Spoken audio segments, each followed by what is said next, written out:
The crimson bow perched on the hood of the pearl-white Rolls-Royce didn't look like a gift. It looked like a glossy, blood-red target painted on my sister's ego, marking the exact moment my family finally decided I didn't exist. The heat in Scottsdale, Arizona, doesn't just rise. It presses down on you like a heavy, suffocating blanket, especially in late August. But the oppressive heat was nothing compared to the stifling atmosphere of my parents' estate. The driveway, paved with imported Italian stone that cost more than my entire college education, was currently transformed into a stage for the spectacle of the year, my sister Chloe's 22nd birthday. I stood near the edge of the 6-car garage, trying to make myself as small as possible.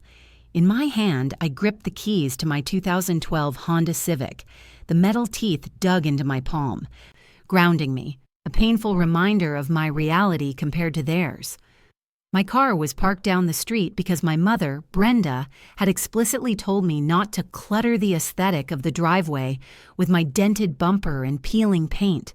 The centerpiece of the evening sat gleaming under the custom floodlights my father had installed just for tonight.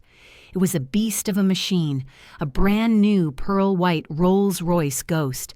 It was massive, imposing, and radiant. The red bow on the hood was the size of a beanbag chair. "Oh my God, oh my God!" Chloe's voice pierced the air, shrill and theatrical.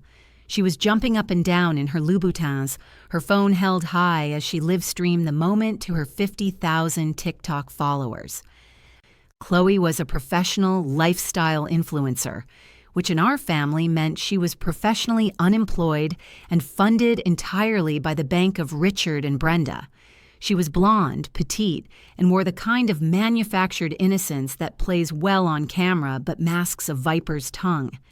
"Daddy! Mommy! You guys are actually insane!" she shrieked, throwing her arms around my father's neck.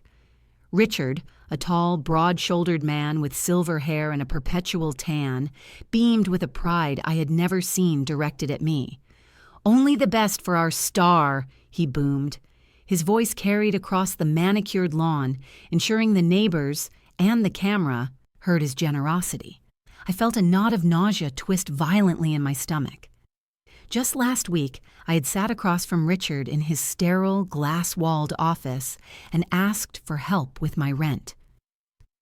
My hours at the coffee shop in Tempe had been cut, and my nursing school tuition had just hiked up. I needed $500 to avoid eviction. He had looked at me over the rim of his glasses and delivered a 20-minute lecture on fiscal responsibility, culminating in the phrase, "You need to pull yourself up by your bootstraps, Harper. Handouts breed weakness." I looked at the Rolls-Royce. That car cost over $300,000. That wasn't a handout. That was an empire handed over on a silver platter. "Harper, come over here, sweetie." My mother's voice snapped me out of my trance. Brenda was waving me over with that tight, frantic smile she wore when she wanted to project the image of the perfect, cohesive family. She was wearing a silk dress that shimmered in the floodlights, her hand resting possessively on the hood of the new car. "We have something for you, too. We didn't forget you," she called out, her tone dripping with a sugary sweetness that made my teeth ache. My heart actually skipped a beat. A foolish, desperate hope flared in my chest. Maybe they had heard me. Maybe despite the lecture, Richard had realized I was drowning. Maybe they saw me, really saw me, standing on the precipice of ruin while they drank champagne. I walked over, my sneakers squeaking faintly on the hot pavement. The guests, a collection of my parents' wealthy business partners and Chloe's vapid friends, parted to let me through. I felt their eyes on me. I was the dark sheep of the family, literally and figuratively.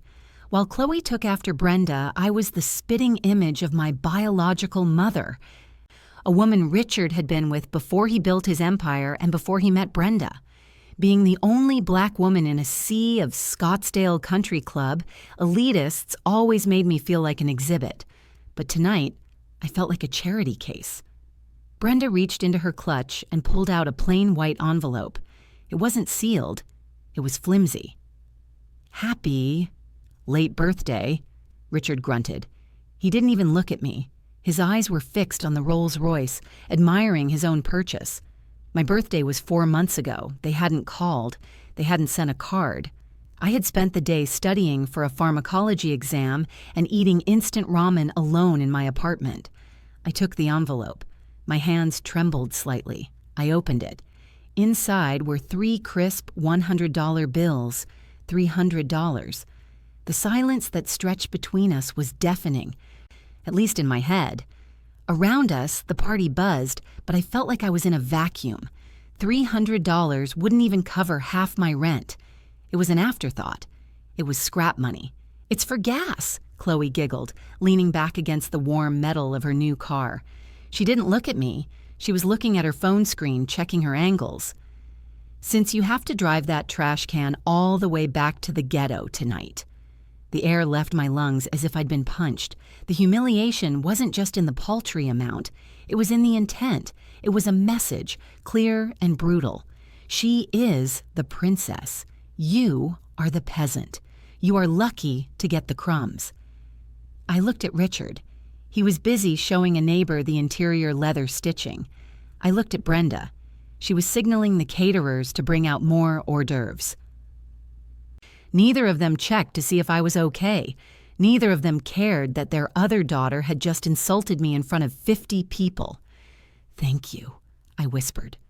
The words tasted like ash. I couldn't make a scene, not here, not when they held all the power. If I screamed, I was the ungrateful daughter.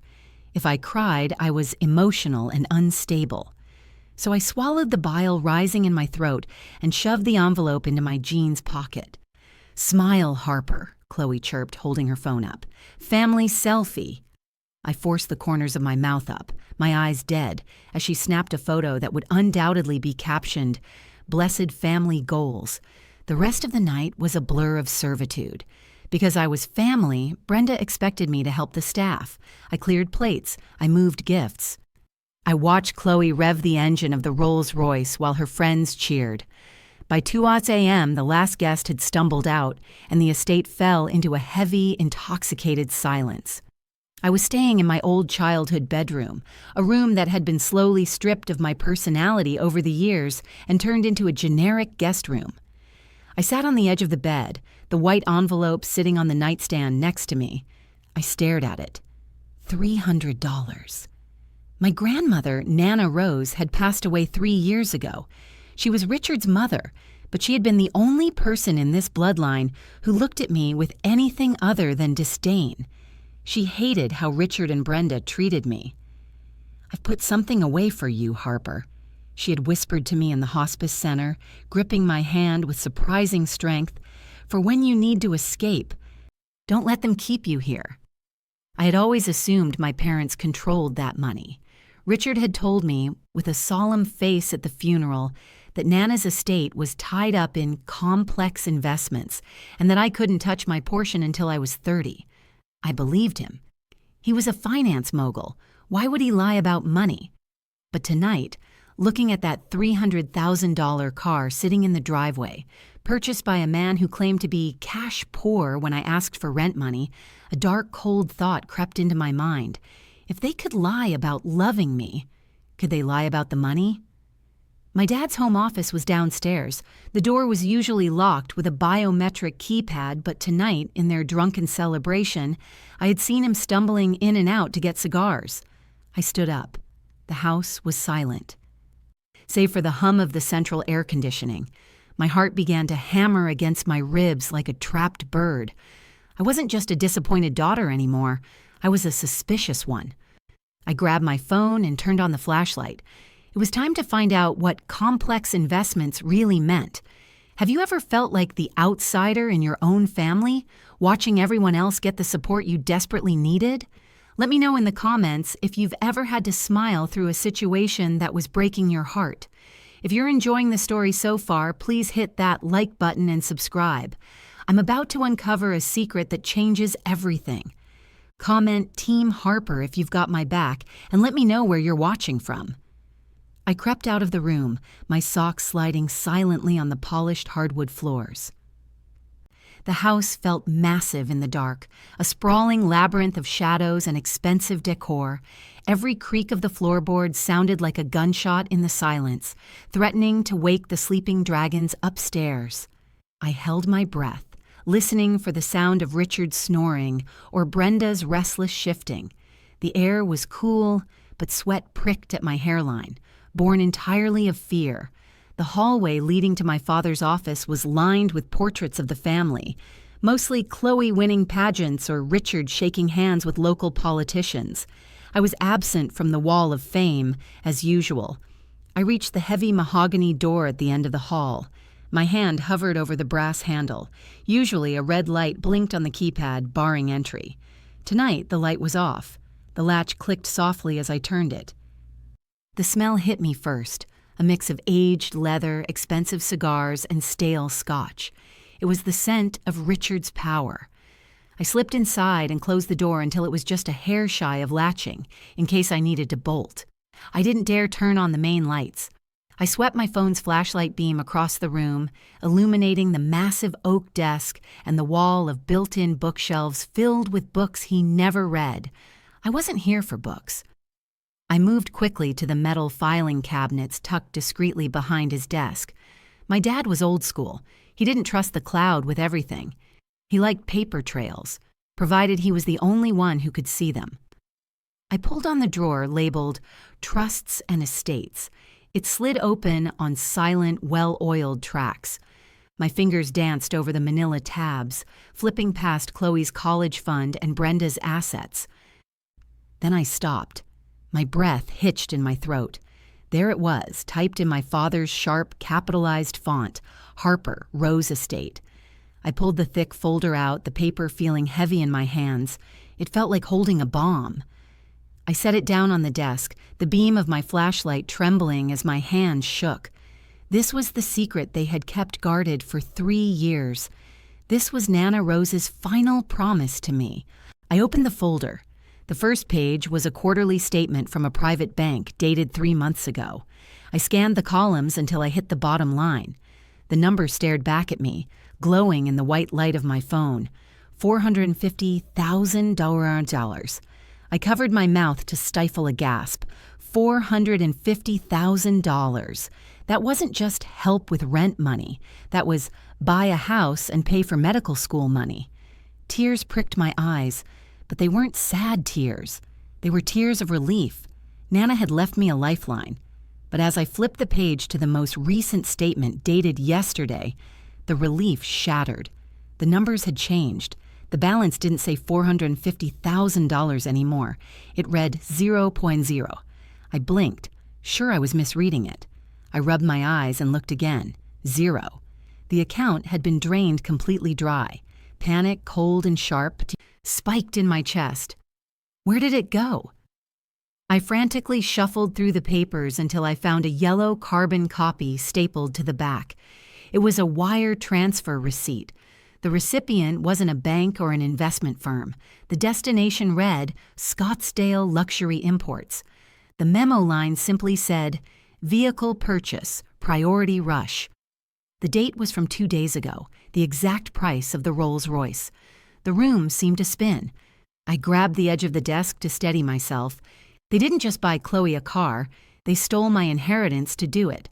Every penny Nana had saved for my freedom was now sitting in the driveway with a red bow on it.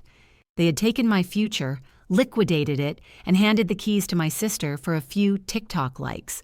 The cruelty of it was so precise it felt physical. I was shaking so badly I dropped the transfer receipt. It fluttered to the floor, landing near the wheels of the chair. As I bent down to pick it up, the flashlight beam caught the edge of another document hidden underneath the main pile, something that looked official and legal. It was a credit application. I pulled it out, thinking the horror was over. But as I read the names on the bottom line, I realized the nightmare had only just begun. I smoothed the crumpled document out on the desk, forcing my eyes to focus on the fine print through the blur of my shock. The header identified it as a high-interest loan application from a private lending firm, the kind that asks fewer questions if you have the right zip code. The project description was listed clearly: detached luxury casita and pool renovation. My stomach churned acid. They weren't just buying Chloe a car. They were building her a private palace in the backyard, a literal shrine to her entitlement. I scanned down to the financial details, trying to understand how they could afford a renovation when they had just stolen my inheritance to buy the Rolls-Royce. That's when I saw the income declaration. It was inflated, a complete fabrication of their actual earnings, but the debt-to-income ratio was still dangerously high. My parents were drowning in debt. The house, the cars, the parties, it was all a house of cards held together by loans they couldn't pay back. They were technically bankrupt, masquerading as royalty, but the lender had noticed the risk. The loan had been flagged as high risk, requiring a guarantor with a pristine credit history and low debt utilization to secure the funds. My eyes drifted to the bottom of the page, to the line labeled co-signer guarantor. The name type there made the room spin violently around me. Harper Rose. My name, not my parents', not a business partner, me. They had listed me as the financial backstop for their vanity project. I looked at the signature block next to my typed name. There, in blue ink, was a signature that looked terrifyingly similar to my own. It was a forgery, but a practiced one. My father had sat at this very desk, likely practicing my signature on scrap paper until he got it right, and then signed away my financial freedom. He had committed a felony, identity theft and bank fraud, against his own daughter without a second thought. The realization hit me with the force of a physical blow. I wasn't part of the family. I was the life raft. They knew I was responsible. They knew I paid my bills on time. They knew I had built a perfect credit score of 780 by eating ramen and working double shifts. They weren't proud of me for it. They were predatory. They planned to use my credit to anchor their debt, dragging me down with them when their ship inevitably sank. If they defaulted on this loan, and they absolutely would, the bank wouldn't just foreclose on the pool house. They would come after me. They would garnish my wages at the hospital. They would seize my tiny savings. They would destroy my ability to ever buy a home, get a car, or take out a student loan. My parents had effectively strapped a financial suicide vest to my chest and were holding the detonator, all while smiling and handing me $300. The shaking in my hands stopped abruptly. The tears that had been threatening to spill dried up, replaced by a cold, crystalline clarity. The sadness I felt about being unloved evaporated, incinerated by the white-hot heat of rage. This wasn't bad parenting anymore. This was a crime. This was an act of war. The little girl who wanted Daddy's approval died in that chair, and a witness was born in her place. I pulled my phone out of my pocket, my movements precise and mechanical. I didn't just take photos. I opened a scanning app to ensure every document was captured in high resolution. I scanned the bank statements showing the theft. I scanned the wire transfer receipt. I scanned every page of the fraudulent loan application, zooming in on the forged signature. I uploaded everything to a secure cloud drive and then emailed the files to a secret account I had created years ago. I placed the documents back in the folder with surgical care, aligning the edges so they looked untouched. I slid the folder back into the trusts drawer and wiped the surface of the desk with my sleeve to remove my fingerprints. I stood up, feeling lighter and heavier at the same time. The house was still silent, but the silence no longer felt peaceful. It felt like the calm before a devastating storm. I checked the time, 3:03 a.m. It was time to go. I moved through the house like a ghost, the adrenaline in my veins turning my movements fluid and precise. I didn't return to the guest room to sleep. I went to purge. Standing in the center of the room that used to be my sanctuary, I looked at the closet filled with old clothes I had left behind during college. I didn't touch a single hanger. Those clothes belonged to the daughter they thought they owned. I grabbed my battered backpack from the floor and began to fill it with the only things that actually mattered. I took my laptop, the one I had bought with my own tips from the coffee shop, shielding it like a newborn. I pulled open the nightstand drawer and grabbed my passport and birth certificate, documents I had instinctively kept with me during my last visit, almost as if my subconscious had known this day would come. I zipped the bag shut, the sound harsh in the quiet room. I didn't leave a note. Notes are for people who want to be found, for people who want a dialogue. I didn't want a conversation. I wanted a head start. I walked out of the room and down the stairs, bypassing the living room where family portraits mocked me from the walls. I felt no nostalgia, only a fierce, burning desire to be gone.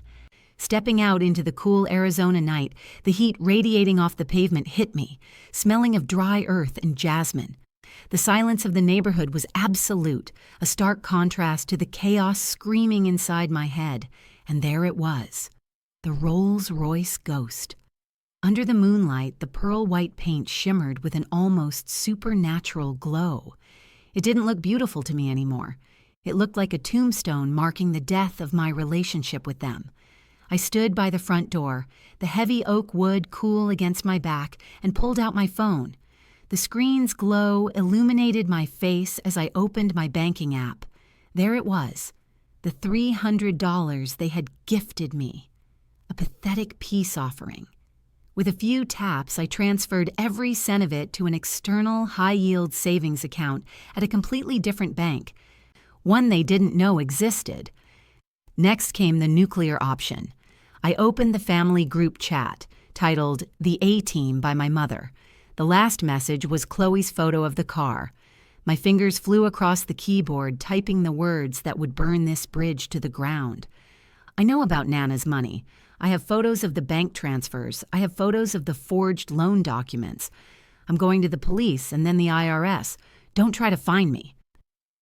I didn't wait for a response. I didn't want to see the typing bubbles appear as they scrambled to spin their lies. I hit block on my mother, then my father, then Chloe. Their profile pictures vanished, replaced by generic gray silhouettes. It felt like amputation, painful, bloody, and absolutely necessary for survival. I shoved the phone into my pocket, the device feeling heavier now, loaded with the weight of my declaration of war. I walked to my car, parked down the street in the shadows where they had banished it. My 2012 Honda Civic looked small and defeated, covered in a layer of desert dust. I unlocked the door and slid into the driver's seat. The fabric was torn and the air smelled of old coffee, but it smelled like freedom. I jammed the key into the ignition and turned it, praying to a God I wasn't sure was listening. The engine coughed, sputtered, and whined, struggling to catch. For a terrifying second, I thought I was stranded, trapped in their orbit for one more day. But then, with a rattle and a shake, the engine turned over, humming to life. I didn't turn on the headlights yet. I kept the car dark, shifting into reverse and slowly backing away from the curb, my eyes scanning the massive house one last time. As my car rolled backward, my gaze drifted up to the large bay window of the living room. The heavy velvet curtains, usually drawn tight, twitched. A silhouette appeared in the gap. It was my father. He wasn't asleep. He was standing there, fully dressed, watching me leave. A chill that had nothing to do with the night air raced down my spine. He wasn't banging on the glass. He wasn't running out the door. He was smiling. It was a cold, satisfied smile, illuminated faintly by the street lamp. It wasn't the smile of a father losing a daughter. It was the smile of a predator who had just set a trap and watched the prey walk right into it. Why was he smiling? I had just threatened to expose him to the IRS. I had the evidence. He should be panicked. But he looked calm. He looked like he had been waiting for this exact moment. I slammed the car into drive and stomped on the gas, tires screeching slightly as I peeled away from the curb. My heart hammered against my ribs, matching the frantic rhythm of the engine. I needed distance. I needed to get as far away from that smile as possible. But as I sped toward the highway, watching the estate disappear in my rearview mirror, I couldn't shake the feeling that I hadn't escaped at all. I had just started the clock. I gunned the Honda down the empty boulevards of Scottsdale, putting miles between myself and the estate.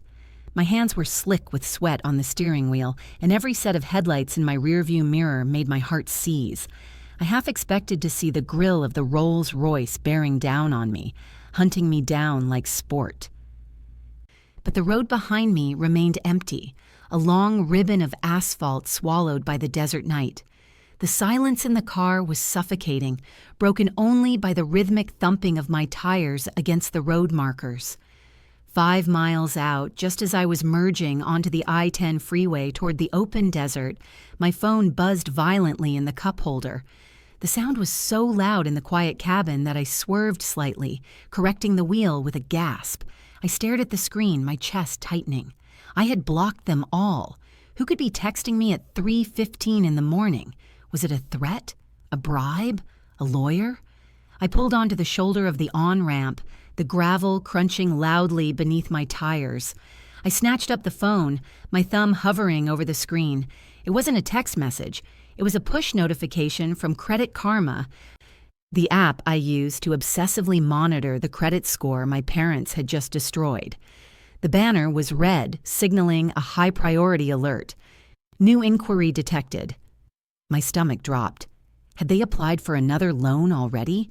Were they trying to squeeze one last credit card out of my name before I froze everything? I unlocked the phone and tapped the notification. The app loaded agonizingly slowly, the little circle spinning while I held my breath. When the details finally populated, the air left my lungs in a sharp, painful whoosh.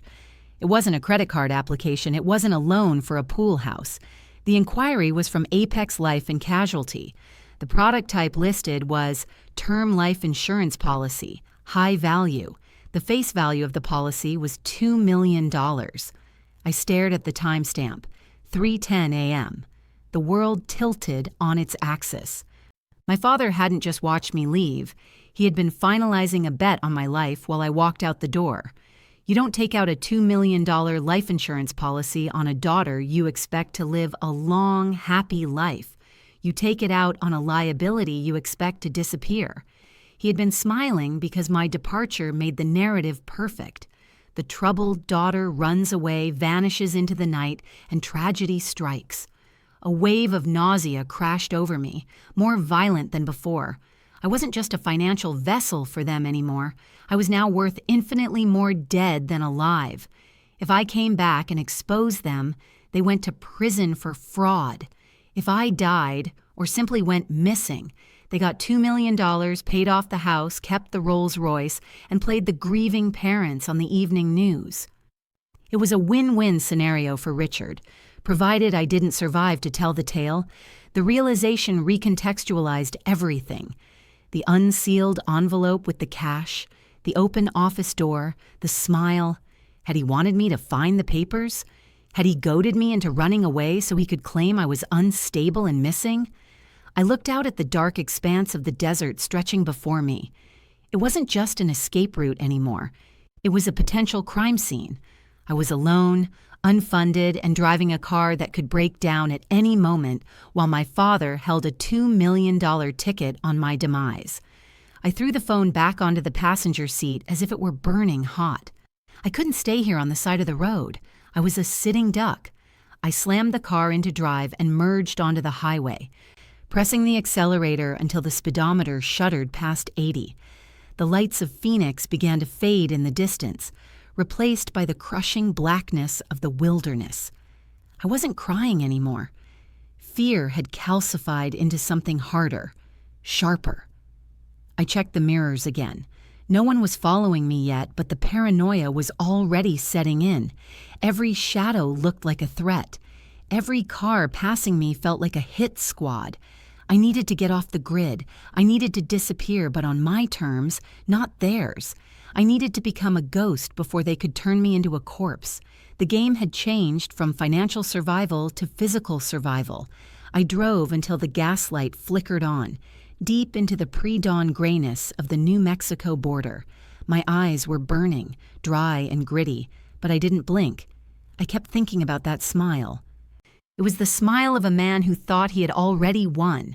He thought he was playing chess while I was playing checkers. But he forgot one thing. Nana Rose didn't just leave me money, she left me her stubbornness. And I wasn't going to die to pay for his pool house. The phone sitting on the passenger seat was no longer a communication device. It was a homing beacon. Every mile marker I passed on the interstate felt like a countdown until my father used Find My iPhone to locate his investment. The technology I had once used to share memes and track my steps was now the primary weapon in their arsenal against me.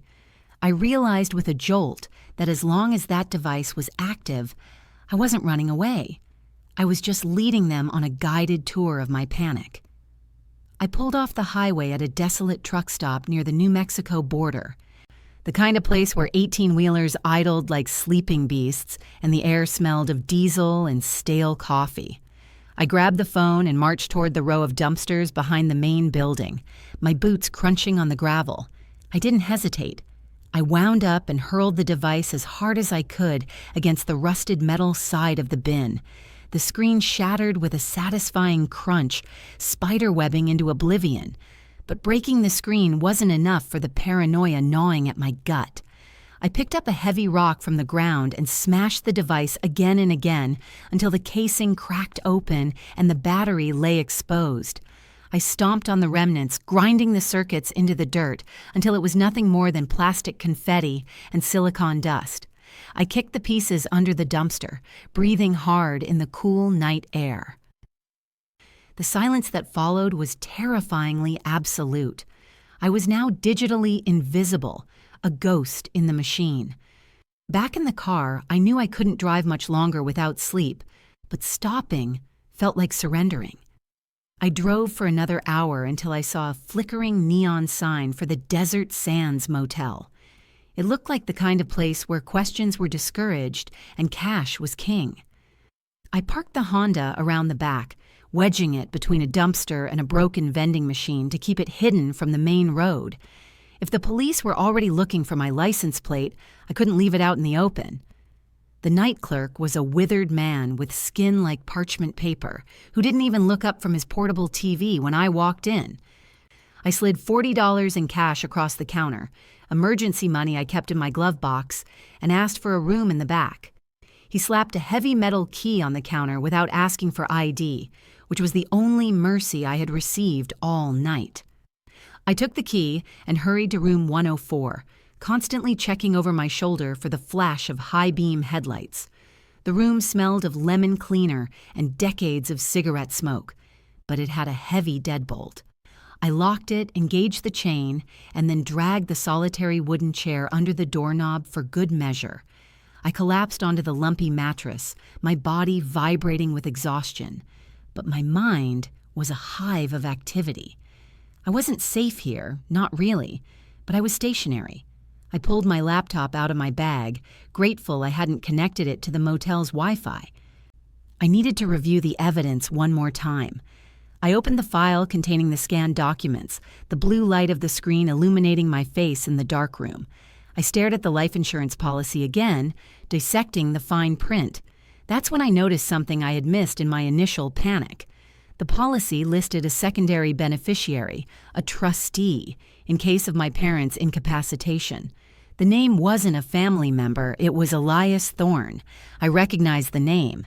He was my father's fixer, a shady attorney who specialized in making problems disappear. If Thorne was involved, this wasn't just an insurance scam, it was a coordinated hit. Seeing the name Elias Thorne on the insurance document sent a jolt of recognition through me that was colder than the motel's air conditioning. I remembered him from my parents' holiday parties, a man in bespoke suits who never drank, never smiled, and stood in the corners watching everyone like a hawk. He wasn't a family friend. He was the man Richard called when a zoning permit needed to be bribed or a mistress needed to be silenced.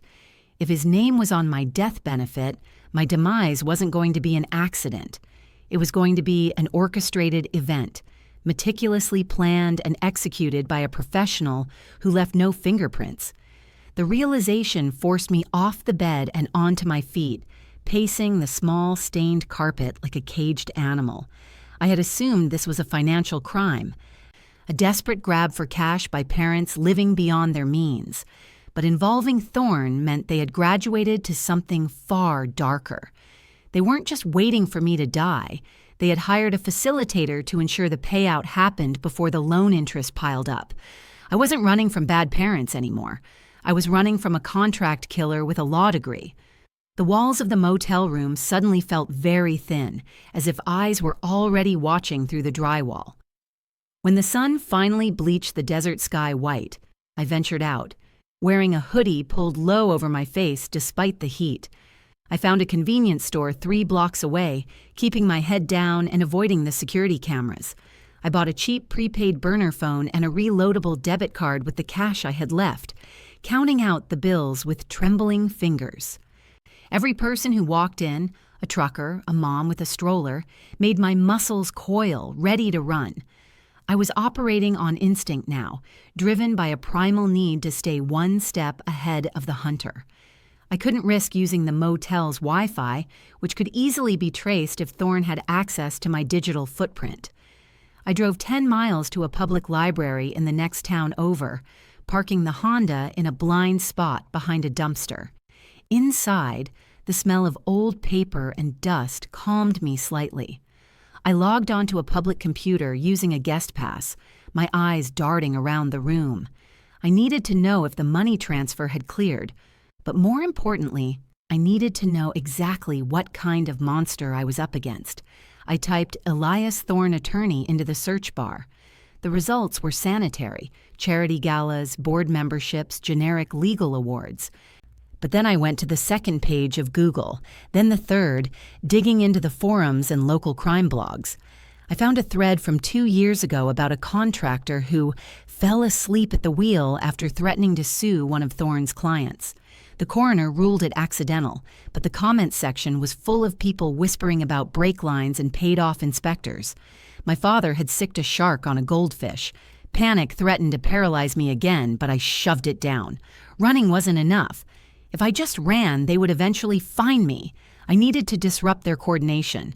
I needed to make them turn on each other. I created a new encrypted email address, untraceable and anonymous. I attached the PDF of the forged loan application and the life insurance inquiry. I wasn't going to send it to the police yet. Thorn probably had friends in the precinct. I was going to send it to the one person who would panic the most, my mother. Brenda was the weak link. Richard was arrogant and Thorn was calculated, but my mother was neurotic. She cared about her image more than anything. I drafted the subject line. I know about Thorn. I know about the insurance. The press gets this in 24 hours. I hit send.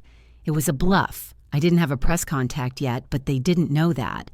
I wanted them to scramble. I wanted Brenda to scream at Richard. I wanted chaos in that house to buy me time. I logged off and wiped the browser history, my heart thumping a frantic rhythm against my ribs.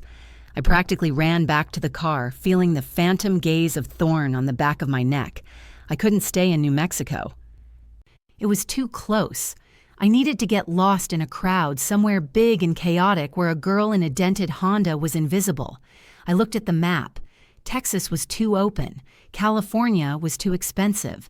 I traced the line north. Denver. Back on the road, the landscape began to change, shifting from flat desert to rolling foothills. I kept the burner phone off, battery removed, only to be used in emergencies. I was driving into the unknown with less than $200 to my name and a target on my back. But for the first time in 24 hours, I felt a flicker of power. I had fired a warning shot. They thought I was a scared little girl running for cover, but they were about to learn that cornered animals bite back the hardest.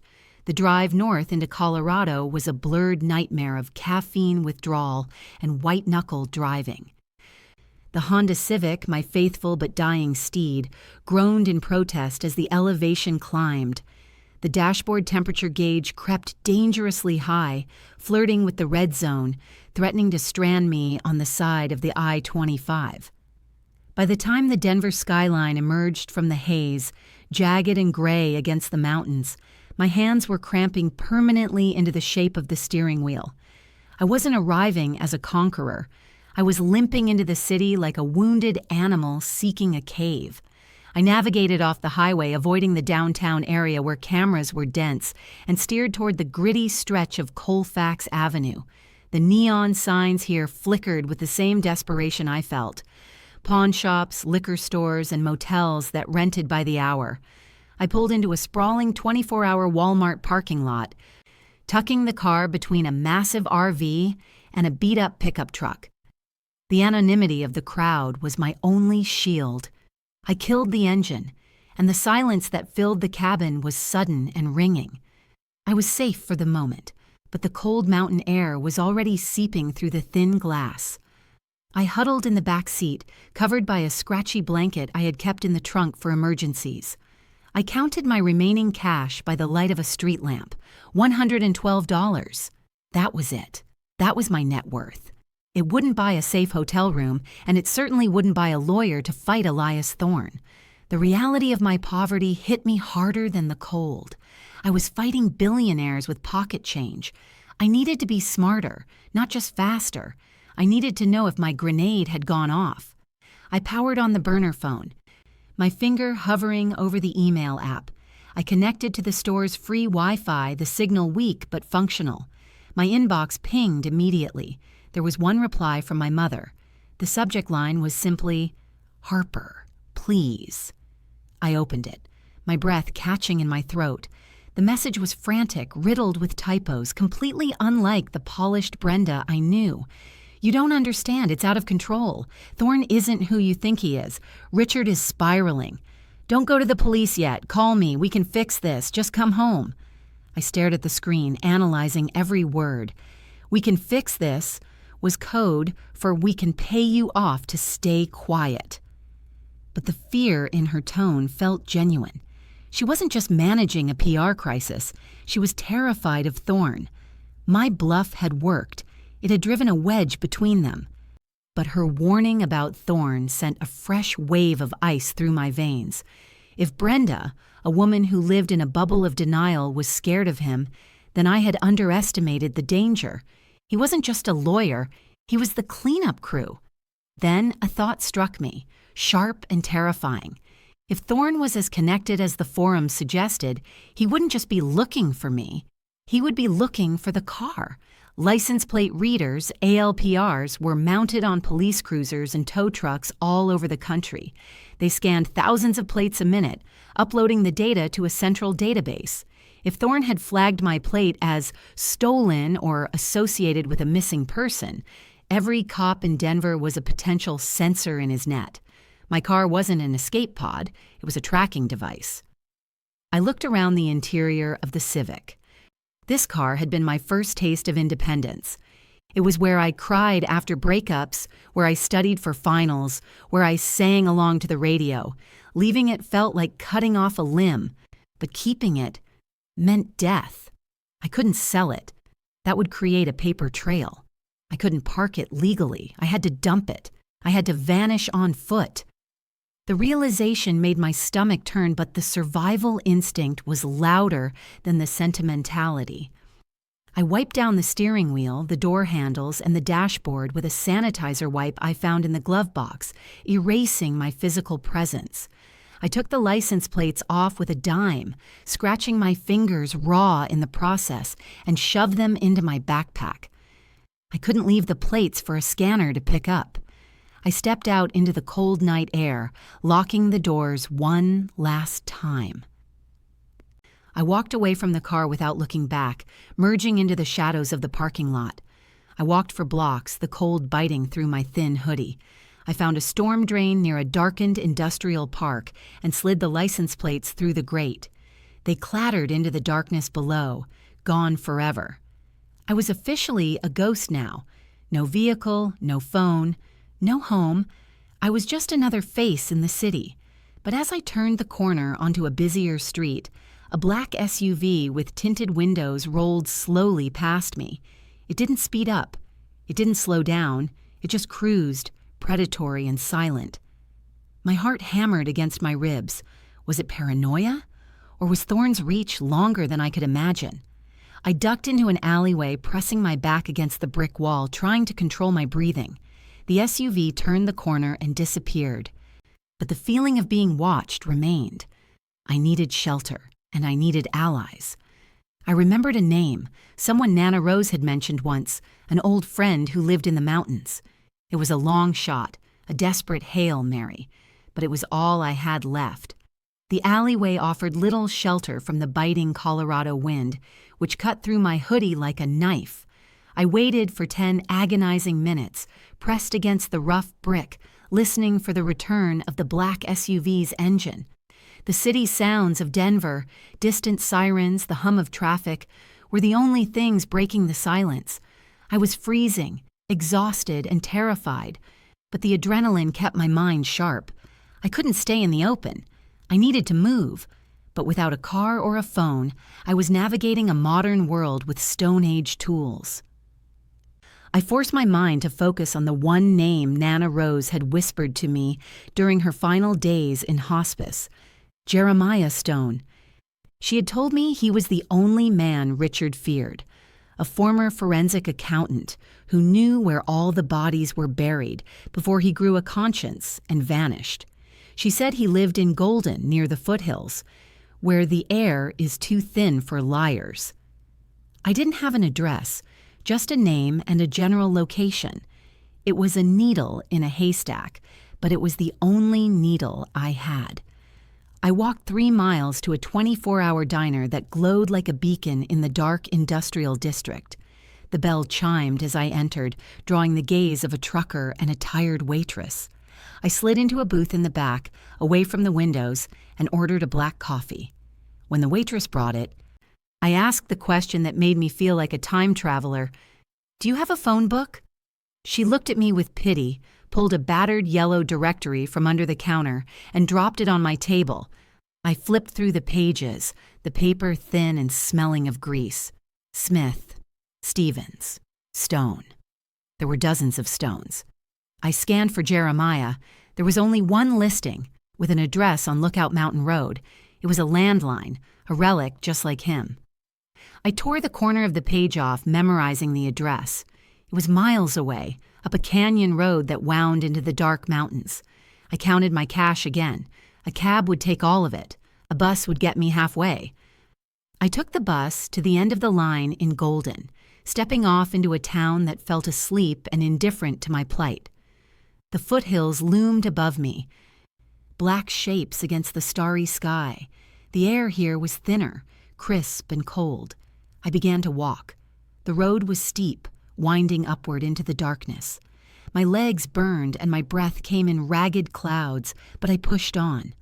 Every pair of headlights that swept around the curves sent me diving into the ditch, heart hammering, praying it wasn't Thorne's men.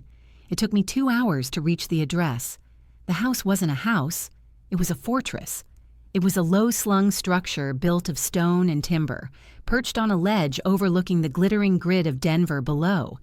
There were no lights on, but I could see the glint of security cameras mounted on the eaves, their red LEDs blinking like unblinking eyes. A high chain-link fence surrounded the perimeter, topped with razor wire. This wasn't the home of a retiree. It was the bunker of a man waiting for a war. I approached the intercom at the heavy steel gate, my hand trembling as I pressed the button. Silence. I pressed it again. Suddenly, a floodlight snapped on, blinding me with white-hot intensity. I threw my hands up to shield my eyes, stumbling back. A voice crackled through the speaker, distorted and harsh. "You have 3 seconds to identify yourself before the dogs are released. 1.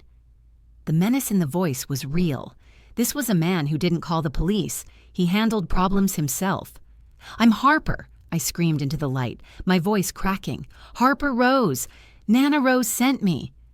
The name hung in the cold air, a password to a secret society I hoped still existed. The silence that followed was longer than the hike up the mountain. I heard the click of a mechanism, and the heavy gate began to slide open with a slow, grinding groan. The floodlight stayed on, pinning me in place like a specimen in a jar. I walked up the driveway, my hands raised, feeling the weight of an unseen rifle barrel on me. The front door opened before I reached it. A man stood in the doorway, silhouetted by the dim light from the hallway. He was older, with a shock of white hair and a face carved from granite, holding a shotgun with practiced ease. He didn't lower the weapon. He stared at me, his eyes scanning my face, looking for the ghost of his old friend. "You look like her," he grunted, finally lowering the barrel by an inch. "But you're late. Your grandmother said you'd be here 3 years ago."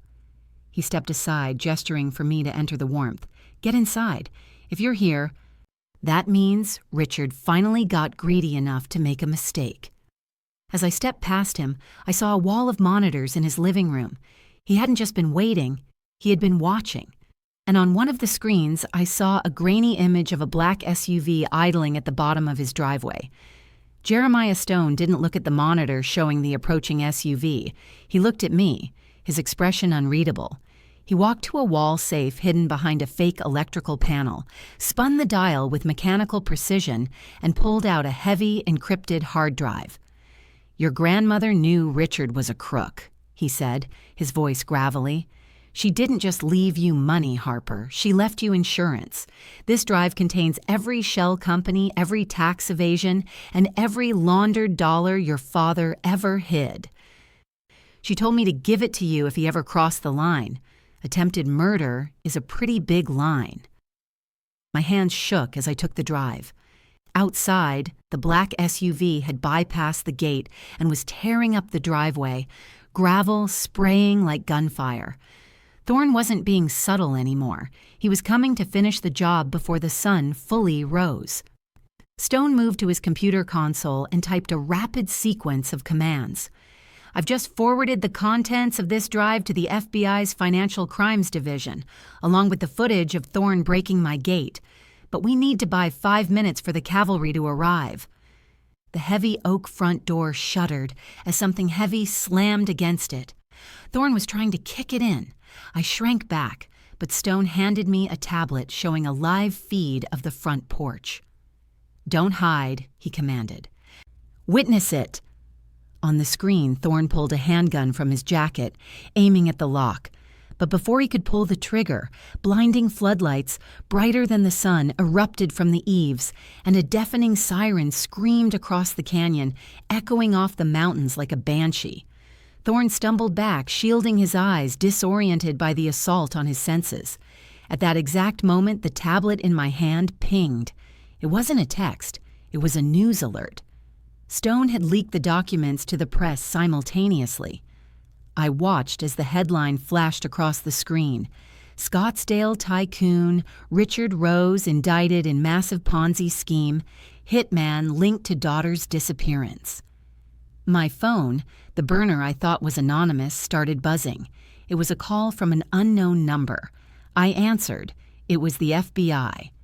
The next hour was a blur of flashing lights that outshone the stars. A swarm of tactical vehicles descended on the mountain fortress, surrounding Thorne before he could even drop his weapon. I watched from the window as the fixer was forced to his knees, his expensive suit stained with dirt, handcuffs snapping shut around his wrists. But the real satisfaction came when the news switched to a live feed from Scottsdale. A news helicopter was circling my parents' estate. I saw the driveway where the party had been. Police cars blocked the exit. I watched as Richard was led out in cuffs, his head hung low, stripped of his arrogance. Brenda was weeping hysterically, being guided into a separate cruiser. And there, standing by the garage, was Chloe. She wasn't filming. She was screaming at a tow truck driver who was hooking up the pearl-white Rolls Royce. The red bow was still on the hood, now tattered and flapping in the wind like a surrendered flag. The car, the symbol of my erasure, was being impounded as evidence of wire fraud. Chloe looked small, pathetic, and entirely alone. The princess had lost her castle. 2 days later, Stone sat me down. "The FBI seized the accounts," he said, pushing a piece of paper toward me. "But Nana's trust was separate. It was never theirs to steal. The bank restored it this morning, plus interest." The balance read $475,000. I bought a small cabin a few miles from Stone's place. I didn't buy a luxury car. I fixed the Honda Civic, dents and all, as a reminder of how far it carried me. I enrolled in medical school in Denver, paying tuition up front. My parents are awaiting trial without bail, facing 20 years. Chloe is working as a hostess, her follower count dropping to 0 after the scandal broke. They wanted to erase me to fund their fantasy. Instead, they gave me the story that set me free. They tried to bury me, but they didn't know I was a seed. Harper turned her pain into power and watched her toxic family crumble under the weight of their own greed. If this story kept you on the edge of your seat, please smash that like button. It helps the channel so much. Don't forget to subscribe and hit the bell so you never miss a story. And tell me in the comments, what would you have done with the $475,000? I'll be pinning the best answers. Thanks for watching.